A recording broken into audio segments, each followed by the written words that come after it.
Terima kasih Anda masih bersama kami pemirsa. Nah dok, aku tentunya penasaran nih dok. Kadang kan ada orang yang menyimpan kecenderungan emosinya atau amarahnya ini terlalu banyak di kepalanya gitu kan. Sehingga memang punya kecenderungan melampiaskan ke yang lain. Bagaimana kemudian untuk mengkontrol hal itu dok?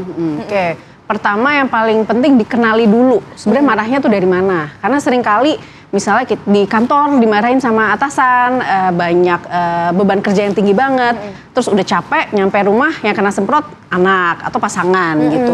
Yang pertama, yang paling penting banget kita kenalin dulu kalau kita itu ngerasa marah. Kayak misalnya atasan marahin kita, ya kalau kita ngerasa kesel balik atau ngerasa sedih, ya itu kan wajar gitu. Nggak perlu ditahan, nggak perlu dipendam, nggak perlu dilupain gitu.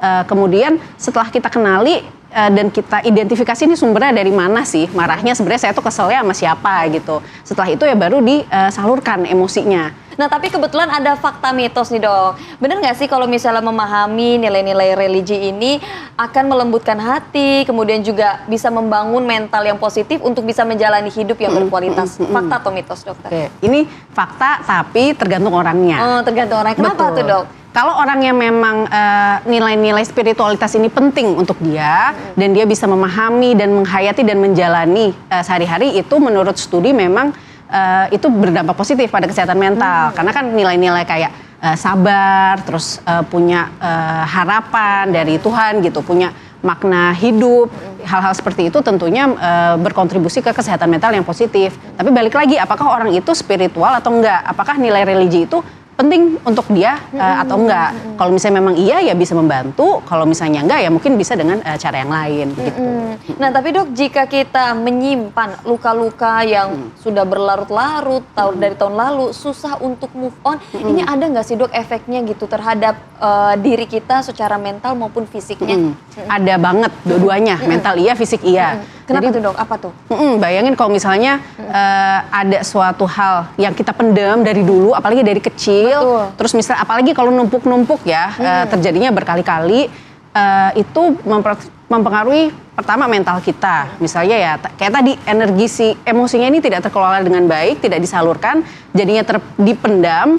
Jadi entah jadi misalnya gampang marah, atau misalnya ngerasa sedih, atau sering ngerasa kosong, atau merasa malah kalau menggerogoti diri sendiri tuh malah bisa jadi merasa nggak berguna gitu, sampai yang beratnya merasa ingin mengakhiri hidup, menyakiti diri, seperti itu. Nah itu terakhir nih dok, mungkin ada tips nggak sih dok supaya kita bisa di tahun 2026 ini bisa mengontrol mental kita lebih baik dan juga bisa menghasilkan resolusi yang lebih baik di 2026. Tipsnya apa dok? Oke, biasanya resolusi nih kan paling sering ya dibikin orang kalau misalnya tahun baru.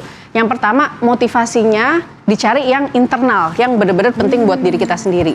Karena seringkali motivasi ini dari luar, kayak misalnya saya paling sering kan pengen kurus ya, pengen nurunin berat badan gitu misalnya. Saya pengen nurunin berat badan biar kalau foto bagus dilihat orang gitu. Itu kan eksternal ya motivasinya. Kita cari yang internal. Misalnya kita ubah jadinya, saya pengen lebih sehat. Kalau lebih sehat kan otomatis berat badan jadi lebih ideal gitu ya, kalau gaya hidupnya sehat. Yang pertama itu, kemudian yang kedua set target dengan realistis gitu. Misalnya kalau pengen turun 20 kilo dalam sebulan, nah itu kan kurang realistis ya. Misalnya targetnya tadi diubah jadi saya pengen hidup lebih sehat, saya pengen pola makan saya lebih sehat seperti ini, kemudian saya ingin olahraga dengan rutin, olahraga jenis tertentu berapa kali sehari, berapa kali seminggu gitu misalnya. Kemudian setelah di set targetnya, kita rencanakan bagaimana cara mencapai target itu gitu. Misalnya saya pengen makan sehat Senin sampai Jumat deh, Sabtu Minggu bebas misalnya gitu. Terus saya mau langganan catering diet, atau saya mau masak, atau misalnya saya mau beli di mana gitu, dibuat plannya. Kalau olahraga, saya mau olahraganya di mana, sama siapa, biar bisa lebih semangat gitu misalnya. Berarti disiplin, pengaturan pola hidup juga berpengaruh terhadap kesehatan mental juga ya dok ya. Betul. Terima kasih banyak dokter Keiko atas insight-nya, luar biasa bermanfaat sekali. Semoga bisa menjadi resolusi juga bagi masyarakat di tahun 2026 bisa menghasilkan mental yang baik supaya kesehatan fisik juga bisa terjaga ya dok ya. Nah itu tadi dia bincang-bincang kita pemirsa. Tentunya nanti Hidup Sehat akan kembali menghadirkan segudang informasi kesehatan lainnya. Kami segenap kru yang bertugas mengucapkan selamat tahun baru 2026, luar biasa. Dan jangan lupa untuk selalu saksikan Hidup Sehat ya. Setiap hari Senin sampai dengan Jumat pukul 8.30 waktu Indonesia Barat. Saya Syahada Yosiza, mewakili kru yang bertugas pamit undur diri dari hadapan Anda. Selamat pagi Indonesia. Hidup sehat.